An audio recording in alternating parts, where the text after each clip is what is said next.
नमस्ते बच्चों, आज हम आपके व्याकरण का शब्द और पद विषय में चर्चा करेंगे, पढ़ेंगे। शब्द किसे कहते हैं, पद क्या होते हैं, उनमें अंतर क्या होता है। तो सर्वप्रथम देखते हैं शब्द। एक से अधिक वर्णों के मेल से बने सार्थक वर्ण समूह शब्द कहलाते हैं। बच्चों, हमने पहले भी पढ़ा है कि वर्ण क्या होते हैं। तो वर्ण को हम सबसे पहले मैं बता देता हूँ वर्ण किसे कहते हैं। तो भाषा की वह सबसे छोटी इकाई जिसके और टुकड़े नहीं किए जा सकते वो वर्ण कहलाते हैं। और जब इन वर्णों के एक से अधिक समूह को लिखा जाता है और जोड़ा जाता है, समूह के रूप में लिखा जाता है, तो जब तक वो सार्थक नहीं होता है तब तक वो शब्द नहीं कहलाता है। जैसे इसमें उदाहरण है सोहन, खीर, मीरा, खेलता, शतरंज। सोहन एक नाम है, खीर एक खाने का पदार्थ है, मीरा एक नाम है, खेलता क्रिया है, शतरंज एक खेल है। तो इस तरह से ये अपने अपने अलग अलग अर्थ प्रकट कर रहे हैं, इसलिए ये शब्द हैं।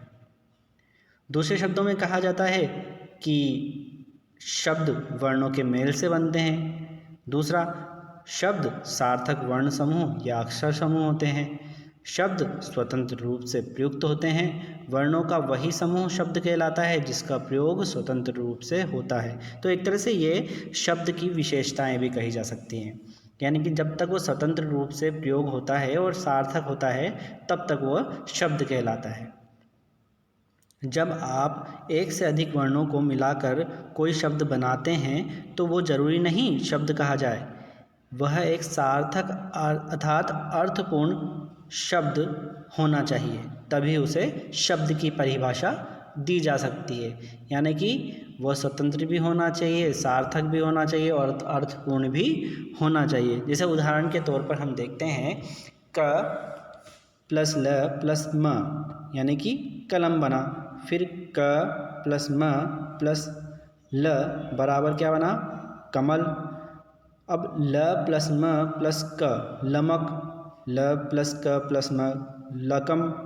तो देखना, इस ये 4 उदाहरण दिए हैं, उनमें से जो ऊपर के 2 उदाहरण हैं उनसे आपको देखते ही स्पष्ट हो रहा होगा कि कलम यानी आप जानते हैं कलम यानी पेन, और कमल यानी कि एक फूल जो कि तालाबों में, जो कि कीचड़ में खिलता है। तो इससे आपको एकदम आपके मस्तिष्क में एकदम बात आएगी कि ये तो दोनों चीज़ें हमने देख रखी है, मगर ये लकम और लमक होता क्या है, ये कुछ नहीं होता है। यानी कि एक वर्णों का समूह तो है मगर ये सार्थक नहीं है और इसका कोई अर्थ नहीं स्पष्ट हो रहा, अर्थात ये दोनों नीचे के शब्द नहीं हैं, ऊपर जो 2 उदाहरण हैं वो शब्द हैं।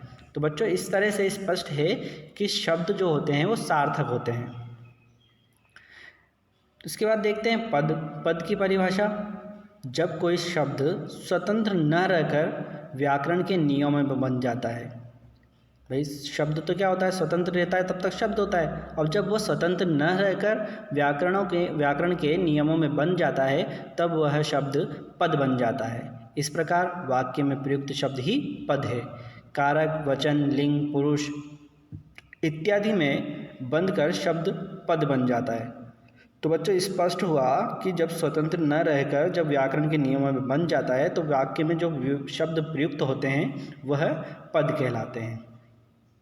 जैसे सीता गाती है, ईश्वर रक्षा करें, तो यहाँ सीता, ईश्वर आदि शब्द वाक्य में प्रयुक्त होकर पद में परिवर्तित हो गए।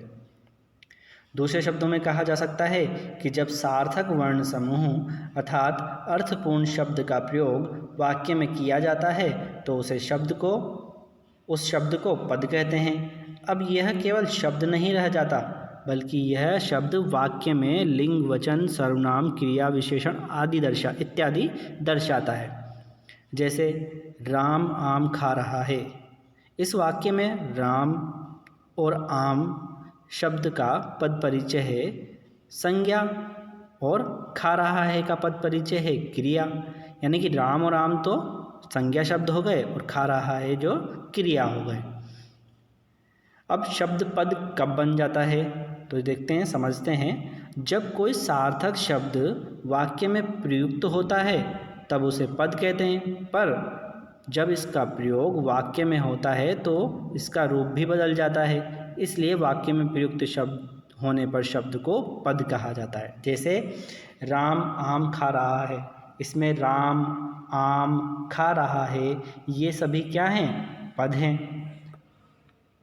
अब अंत में देखते हैं शब्द व पद में अंतर। शब्द व पद, पहला अंतर क्या है? शब्द वर्णों की स्वतंत्र और सार्थक इकाई है, जबकि पद वाक्य में प्रयुक्त शब्द है। दूसरा अंतर, शब्द का मात्र अर्थ परिचय होता है, जबकि पद का व्याकरणिक परिचय होता है। तीसरा, शब्द सार्थक और निरर्थक दोनों होते हैं, जबकि पद वाक्य में अर्थ का संकेत देता है। चौथा अंतर, शब्द का लिंग, वचन, कारक तथा क्रिया से कोई संबंध नहीं होता, जबकि पद का लिंग, वचन, कारक तथा क्रिया से संबंध होता है। तो बच्चों, आज हमने पढ़ा शब्द पद किसे कहते हैं, उसमें क्या अंतर होता है। अब अगली कक्षा में जब हम इसके बारे में संक्षिप्त विचार करके और इसके अभ्यास कार्य को समझेंगे और करेंगे कि इससे प्रश्न परीक्षा में कैसे पूछे जाते हैं और कैसे क्या पूछे जाते हैं। ठीक है बच्चों, नमस्ते।